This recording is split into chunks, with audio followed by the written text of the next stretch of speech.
छत्तीस भइल बा ए राजा तोरे नु करनी भइल बा। अरे राजा जी हमर 32 से 36 भइल बा ए राजा तोरे नु करनी कइल बा। दिल मुरझाई रही गुलरी के फूल, दिल मुरझाई रही गुलरी के फूल।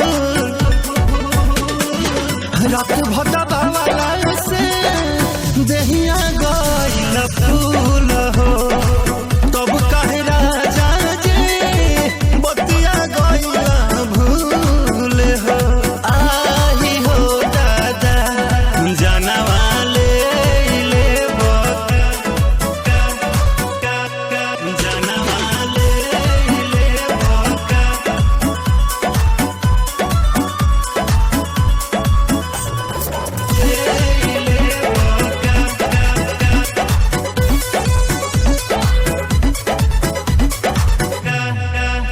प्यार करने का ऐसा तरीका पहली बार जानी हूँ, जब देते हैं बहिया दवाई तो मैं हार मानी हूँ, मैं हार मानी। प्यार करने का ऐसा तरीका पहली बार जानी हूँ, जब देते हैं बहिया में तो मैं हार मानी हूँ।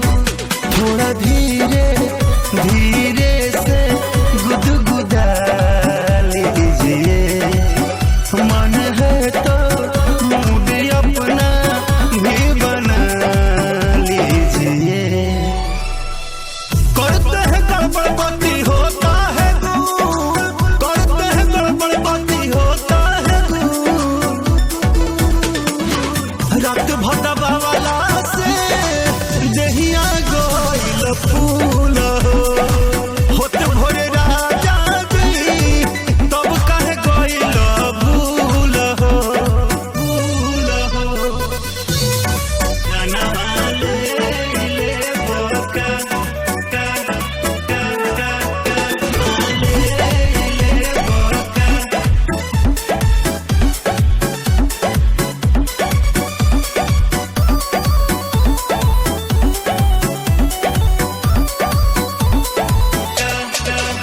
मेरा नैहर का नया खजाना सारा नाश कर दिए, छेना हमको खिला के सजन जी अपने पास धर लिए, अपने पास धर लिए। मेरा नैहर का नया खजाना सारा नाश कर दिए, छेना हमको खिला के सजन जी अपने पास कर लिए। रुआ रुआ हमरो तो सिहरा जाल हो, कहे भीतरी से मनवा घबरा जाल हो। गरम भइल बाटी हमर हो देखून, गरम भइल बाटी हमर हो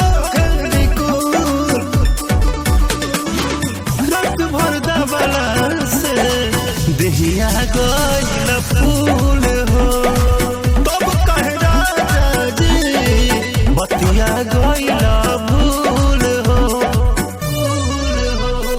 आई हो दादा जानवा ले लेबो, जानवा ले लेबो।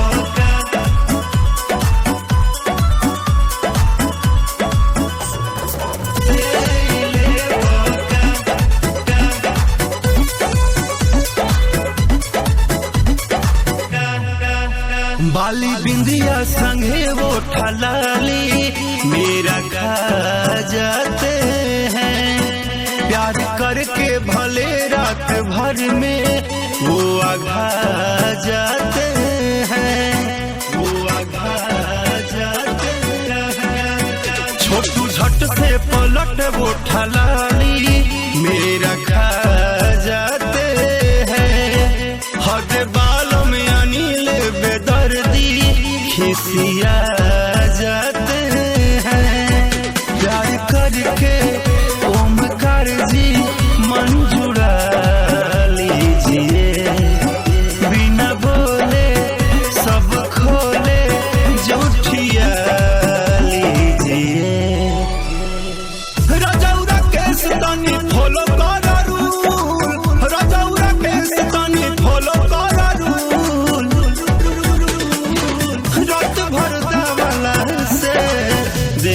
गइल फूल हो होठ भर राजा जी बतिया गइल फूल हो आही हो दादा जनवा ले बका